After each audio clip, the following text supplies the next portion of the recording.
Welcome back to All About Winning Daily Fantasy Sports. My name is Ty Patton. In this video, I will use fantasy relevant numbers to identify the running backs to target in Week 9. Before I unpack the running backs for Week 9, I want to take a quick look back at Week 8 and the top running backs through the first 8 weeks of the season. The top 5 projected running backs in Week 8 were as follows: Christian McCaffrey, Saquon Barkley, Leonard Fournette, Chris Carson, and Le'Veon Bell. In comparison, these were the actual top 5 scoring in Week 8. Coleman from San Francisco led the way with 40.80 fantasy points. Number 2 was Murray from New Orleans with 39.70 fantasy points. Number 3 was Christian McCaffrey with 30.50 fantasy points. Number 4, Saquon Barkley with 28.30 fantasy points. And number 5 was David Montgomery from the Chicago Bears with 27.70 fantasy points. These running backs combined for 167 total fantasy points, which comes out to a 33.4 fantasy point average between the 5 of them. They did this on 119 touches, which averages out to 23.8 touches per running back in the top 5. And this, in turn, equates to 1.40 fantasy points per touch.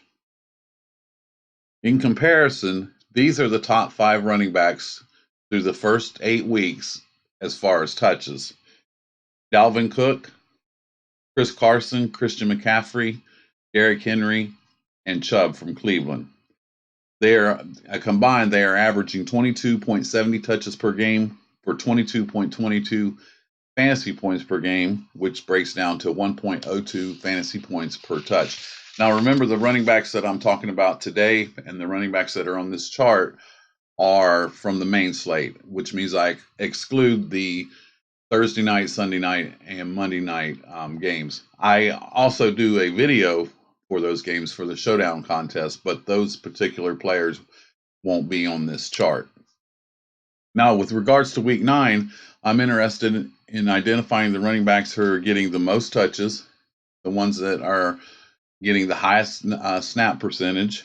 I'm looking at matchups, and that's what I've tried to do with this chart. I've also added red zone carries, their fantasy points per game, what the opponent's allowing. And if you look to the left, I have the names of the running backs. I have them in order by salary. Obviously, Christian McCaffrey isn't a bad play necessarily. Just the top salaries are going to be in red, and that's how I've color coded this. Green is obviously the best, yellow is kind of neutral, and red is the worst in that category. So using this chart, these are the running backs I am targeting and why. Number 1, Christian McCaffrey. He's 10,000. I do hate this price. However, Christian McCaffrey has proved to be game script proof. It doesn't matter if they're winning, losing, what's going on in the game. He's going to be on the field. He's well over 50% of their total offense. He was supposed to have a brutal matchup against San Francisco, which he did score a little bit less than his average, but he still managed to score 30.50 fantasy points against the number 2 defense in the NFL. He's averaging 25 touches per game, as you'll see here on the chart, 25.71 touches per game.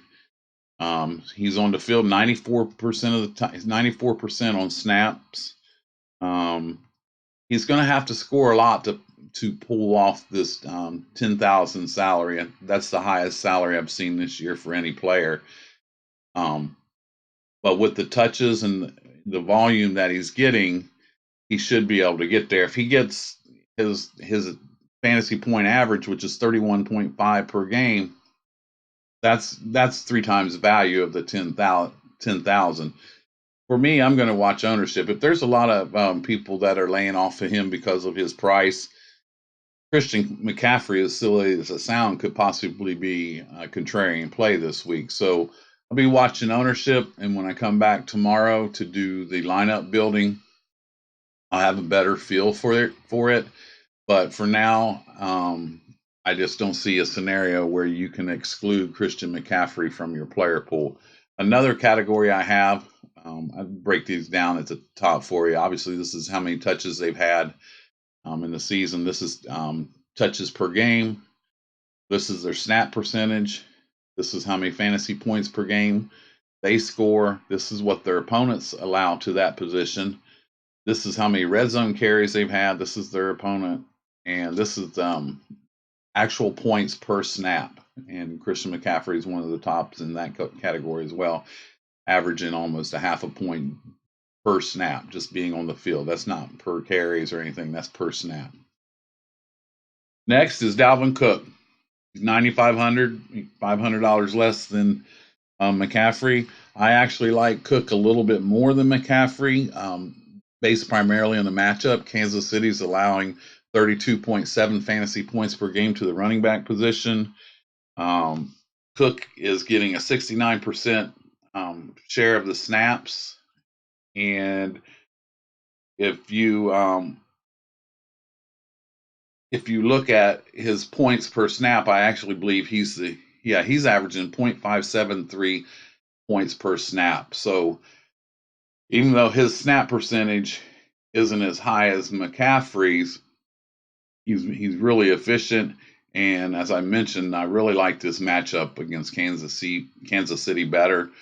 I don't see where Minnesota will necessarily have to put the ball in the air. Now, he's affected by the fact that Mahomes is out of the game. I think if Mahomes would be out of this game or in this game, that it could quite possibly move you to be more interested in the Minnesota passing game. But with Mahomes out, Matt Moore's at quarterback, I just don't see the game script going to where Minnesota's going to have to put the ball in the air. And this is actually the work on this main slate. This is actually the worst defense against the running back at 30. They're allowed 32.7 fantasy points per game. So again, they're using this chart pretty much green all the way at green except for the salary, and that's just because it's one of the priced up. I will definitely have one of these two, McCaffrey, Cook. I can see myself probably getting to Cook a little bit more, just due primarily on the matchup. But I will be looking at ownership, and that kind of helps me decide which way to go as far as trying to gain leverage, depending on what contest I'm in. I mean, these running backs are obviously, if you're playing a cash game, you want to have one of these two. I mean, you want the floor that they give you. I haven't tried to build any lineups yet. I imagine it'd be very difficult to have both of them in your lineup. Sure, you can do it, but you're going to suffer in some other areas. Next running back I'm interested in, and you'll see. And one more thing about Dalvin Cook, he is in this category. You'll see he has received 26 red zone carries. That's the most of any running back on this slate. So when they get down there, he's the one getting the ball. The only thing, real quick, about him is this guy down here, Madison, who Cook's getting 69% of the snaps, and Madison's getting the other 23%. So where McCaffrey isn't in any type of committee, Cook is in 3/4 committee, meaning he's getting close to 75% of the snaps. But that's the difference between him and McCaffrey. So next is Le'Veon Bell. It's nice savings off of McCaffrey and Cook at $7,700. He's getting 92% of the snaps. The coach for the Jets this week actually apologized, saying that he realized it was his fault that Bell only received 12 carries last week, and they need to make an effort to make sure he's getting the ball in his hands a lot more.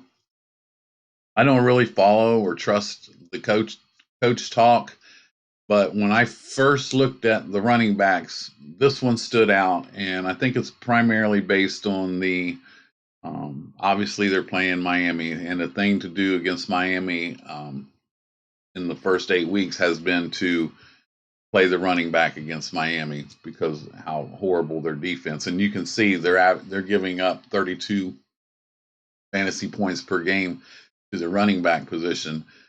Now, Le'Veon Bell's only averaging 14 points per game, but he does get 92% of the snaps. He's not in any type of committee. His points per snap is pretty low, 0.249. But this is a really good matchup for Bell.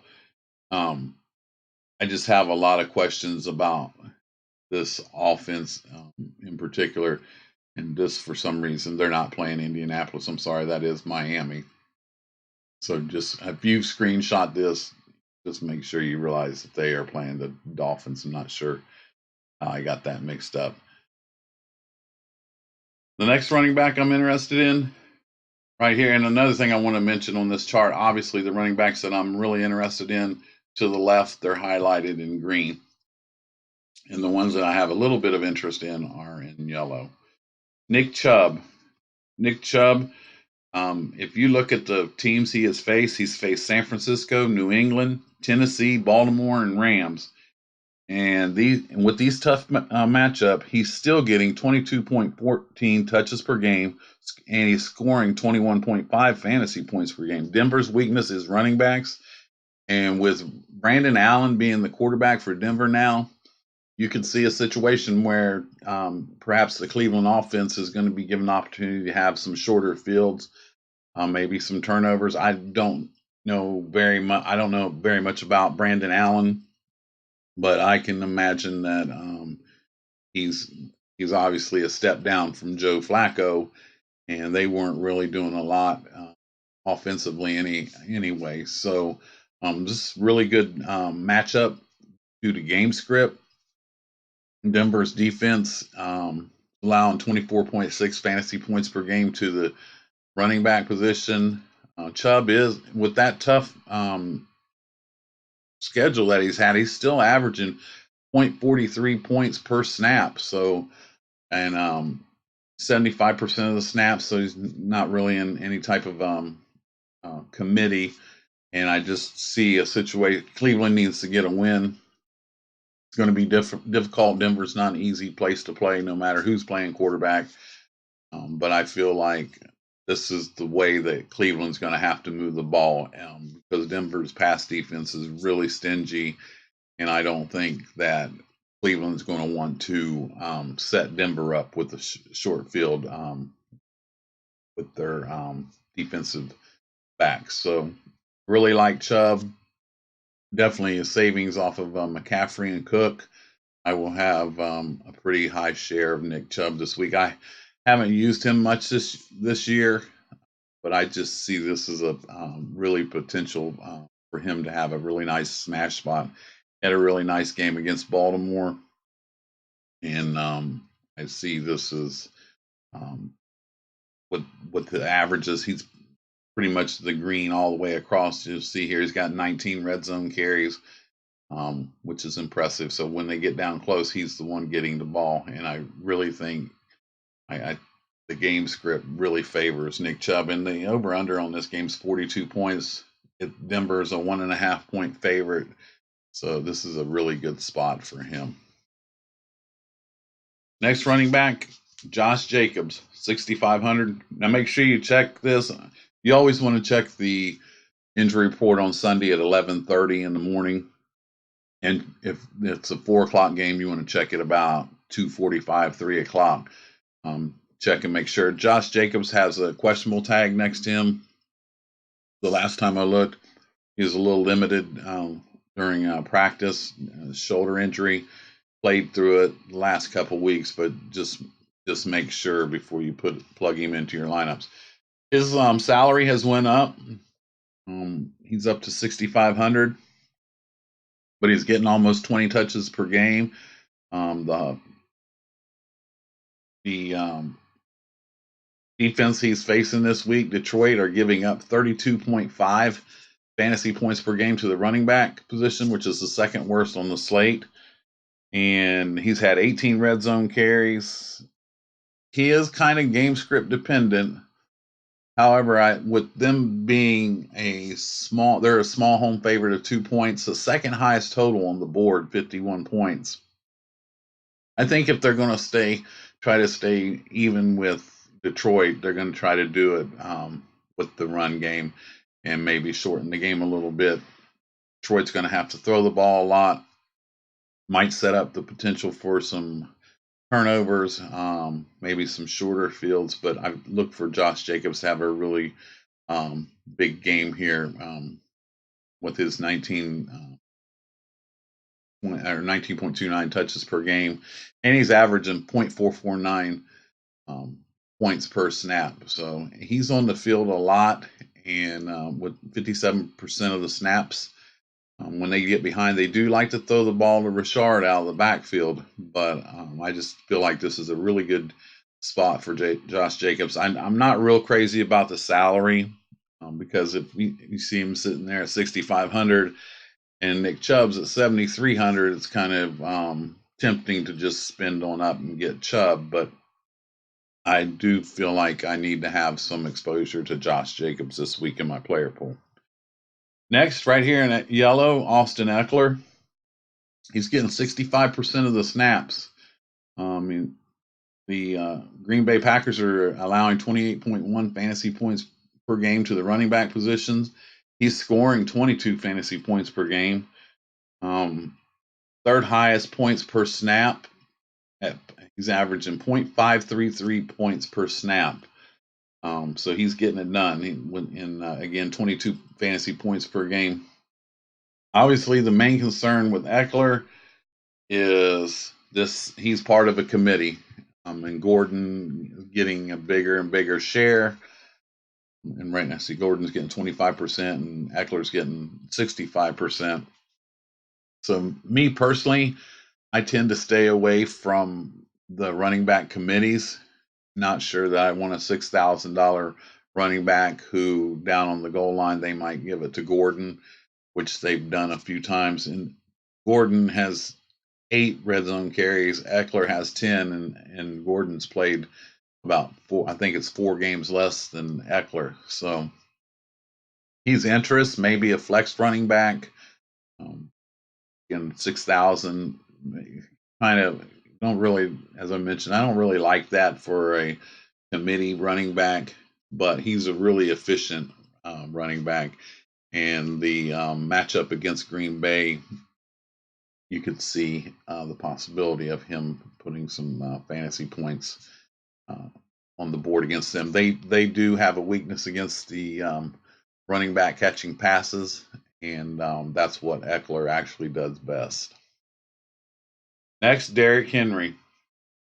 He's one of my favorite spin down. He's right on the edge at 5,700.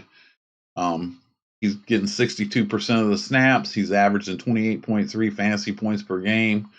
Carolina's giving up 28.3 fantasy points per game. Derrick Henry's scoring 14.6 fantasy points per game. He's getting right at almost 20 touches per game at 19.88. He's had 18 red zone carries. He doesn't share them with anyone else. His points per snap is middle of the road at 0.368. But this offense runs through Derrick Henry, even with Ryan Tannehill. I think they want Tannehill to be a game manager, and they want to keep games close by utilizing Henry.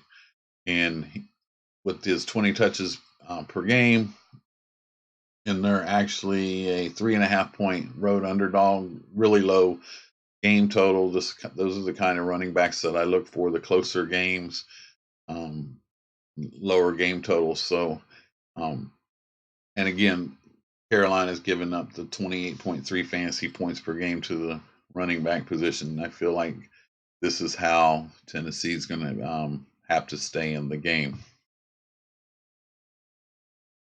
Next is Howard for Philadelphia. I have him in yellow. He is part of a committee. However, this is a big game for Howard this week. This is a revenge game. It's only $5,100. He's getting 43% of the snaps, but he's had 19 red zone carries compared to 9 for Sanders, who's the running back in the committee with him. Chicago's allowing 27.9 fantasy points per game to the running back position. And this is setting up real nice for Howard this week. I'm looking for him to get in the end zone. A lot of motivation in a revenge type setup. They let him go. He's averaging 4.402 points per snap. And I'll have some small shares of him, as I mentioned. I'm not real crazy about running backs in committee, and he's not even getting 50% of the snaps right now. However, this is a game that I think Philadelphia might try to control on the ground versus trying to put up a lot of passes against that Chicago Bear defense. Next is Madison from Minnesota. This is the running back in tandem with Dalvin Cook.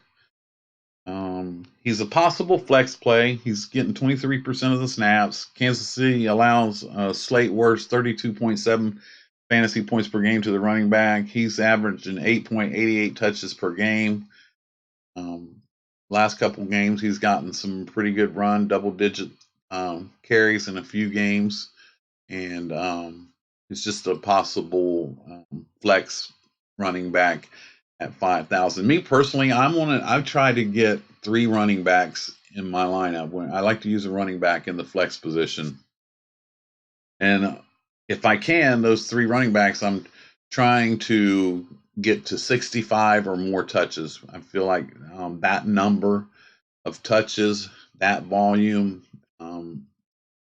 leads to fantasy points, obviously, and that doesn't take into consideration touchdowns because there's so much variance. So if you get those, the touchdowns with it, that's a lot of, it's a bonus. But he is one at 5,000. If you're spending up in some other areas, might be able to plug him in the flex position.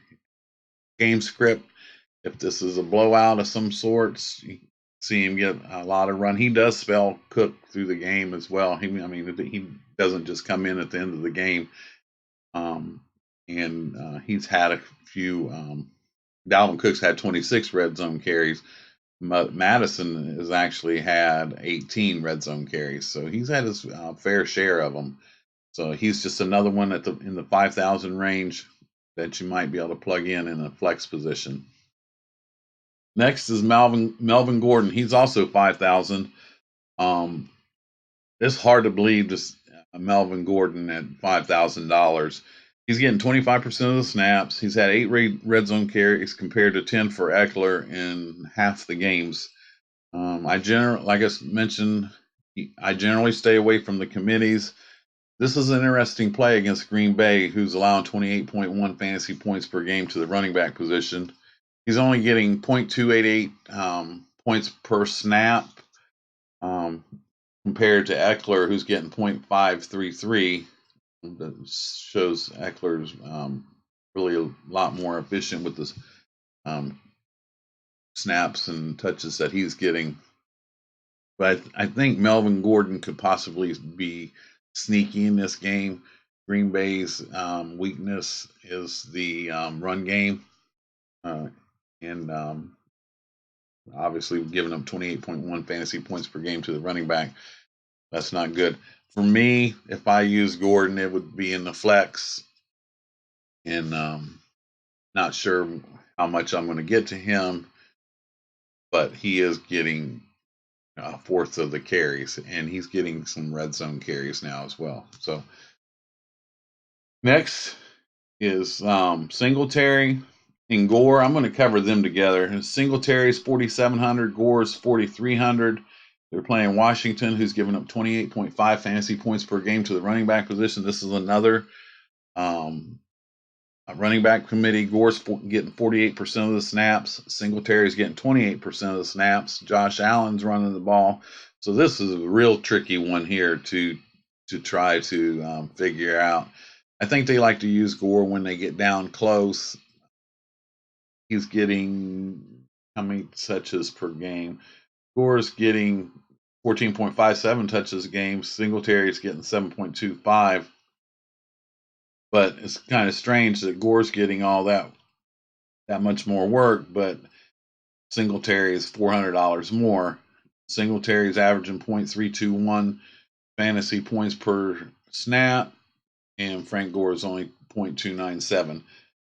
This is interesting, and I highlighted them mainly because of the matchup. Washington giving up a lot to the running back position. I honestly will not have probably any shares of Singletary or Gore, but they are flex possible. I mean, if I was going to, I would probably lean towards Gore because he's going to get Singletary's had 2 red zone carries and Gore's had 11, and that's why I would probably go with Gore more. He's only 4,300, so he doesn't need much to pay off that 4,300. But I don't think I'm going to have many shares, if any, from this running back committee. Last is Miles Sanders, who's right in between Singletary and Gore. Sanders is 4,600. He's Chicago's given up 27.9 fantasy points per game to the running back position. He is averaging .417 fantasy points per snap. He's part of a committee, getting right around 10 touches per game, about 39% snap percentage. But he's in this committee with Jordan Howard, and I feel like if Philadelphia gets the chance and they can pound Chicago by running the ball, I feel like they're going to let this be Jordan Howard's revenge game. And I definitely think if they get down on the goal line, it's going to be Howard who's going to get the catch or the running the carries on the goal line, and he's had 19 again compared to Sanders's 9. But Sanders had a really big game last week. Well, basically, it was one really big run. Scored a lot of fantasy points on one run. I believe it was an 84-yard touchdown, a 15 swing pass or something. He's viable. I wouldn't have real high expectations for, you know, getting value would be tough with him. He was getting a little bit more carries compared to Jordan, or if he was getting the red zone carries, I could see him being more viable. But at his price and with the matchup, he's in consideration. So recapping the quarterbacks I like over here in the green: Christian McCaffrey, Dalvin Cook, Le'Veon Bell, Nick Chubb, Josh Jacobs, and Derrick Henry. Some of the other running backs I have a little bit of interest in, not as much because they're mainly part of running back committees, which I try to steer clear of. But these are viable: Austin Eckler, Chargers; Jordan Howard from Philadelphia; Alexander Madison from Minnesota; Melvin Gordon from the Chargers; Singletary from Buffalo; Miles Sanders from Philadelphia; and Frank Gore from Buffalo. So I hope that you get some value out of this information. I'm going to try to figure out how to put a link to this chart below, and trying to do a chart for each position moving forward. For now, if you want to screenshot it, use it however you want, feel free to do so.